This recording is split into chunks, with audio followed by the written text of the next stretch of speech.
Author and director of British Future, Sunder Katwala, thinks that patriotism, is extremely important in bringing us together as a nation.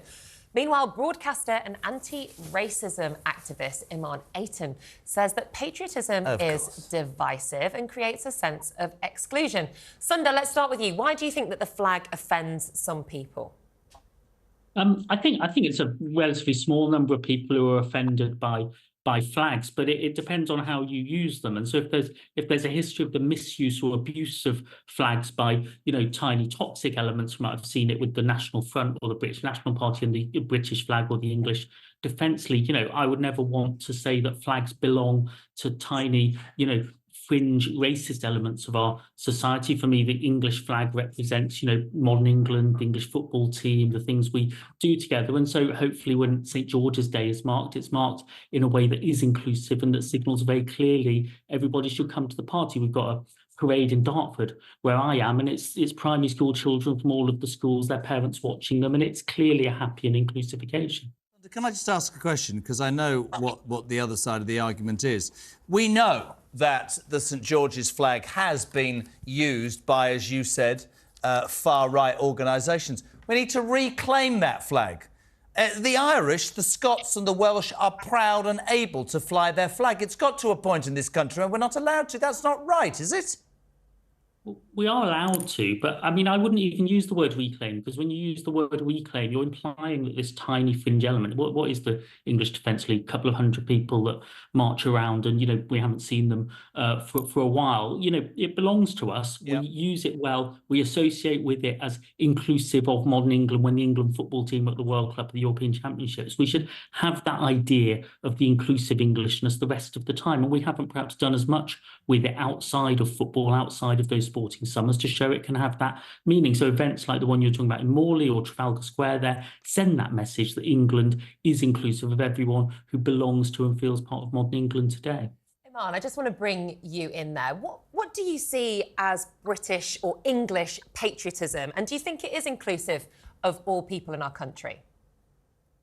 Oh, yes. I tend to find that people often conflate patriotism with nationalism. So patriotism is centered around support and devotion of one's country. So I am patriotic. I love my country. I was born here.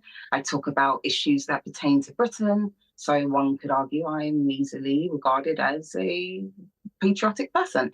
But nationalism, on the other hand, is something different. According to the Oxford Dictionary, nationalism is the support for the interests of your country to the detriment and exclusion of other nations and their interests. So this is why it becomes somewhat contentious, because people conflate patriotism with nationalism. So I actually agree with that gentleman's point about basically trying to find a way to ensure that patriotism, St George's flag, is seen as inclusive, because that would actually be the accurate word to use. Patriotism. Anyone that lives here pays taxes. You should probably have a certain amount of pride for the country that you live in and gain a lot of different negatives and positives from. So patriotism is good. Nationalism is where we go wrong, everyone. This is where we start to exclude people. And unfortunately, St George's flag actually is very much connected to nationalism. And I know that many people argue it's connected to patriotism, but the two things are interchangeable. They're very, very similar. In fact,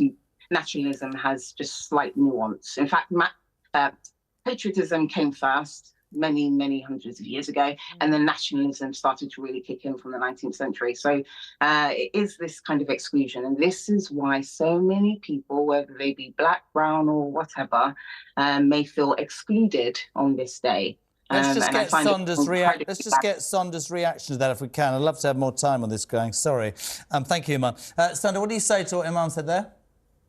I mean, everybody believes that in some version of that distinction, the one that's about bringing us together is good. The one that's about who we're not and who we hate, you don't want that one. England's a bit unusual. It's a nation without a state. It's a nation we don't talk about very much. It's part of a multinational state that is Britain. So I think we've got an inclusive Englishness when the football team are playing. I think we just need to make sure we're adopting that version of English patriotism the rest of the time. Union flag. with the Union flag, sorry to interrupt, sir, but I know we have limited time, so I will just say this. With the Union flag, yes, there is inclusivity, and this is where we continue to go wrong, because again, let's just use our brains here. We already know that people associate St. George's flag with being excluded. We also know that by definition, it means to exclude. So why not? How does the definition of the St. George's? Hello? How does the definition of the St. George's flag mean to exclude? I wish we had more time. What does that mean? No, because it's the English people. I think it's changed. I think it's changed. All of the flags. So all of the flags. Between patriotism and nationalism. Okay. So nationalism is associated with St. George's flag. Nationalism, by definition, means to exclude. And so what happens is when we think about the Union flag, that was actually used in many colonies in Africa. So remember, British Empire colonized 50 different countries in Africa. A lot of those countries actually used the Union flag. So ironically, when we talk about inclusivity, we could probably use our brains and say, let's use a flag, because we have several, let's use a flag that actually does connect to many different types of people. Okay, listen, sorry, final word. No, got that. Sunder, final word, briefly. Thank you, Imarn. Final word. That story of Empire, Britain today shows flags change their meaning. We've just got to make all of the flags that matter to people inclusive of the country we now are. Brilliant. Well, thank you so much there to Sunder More time. Katwala Could have done with more Imarn time. Ayton. Do you know where St. George is from, anybody? Wales. Turkey.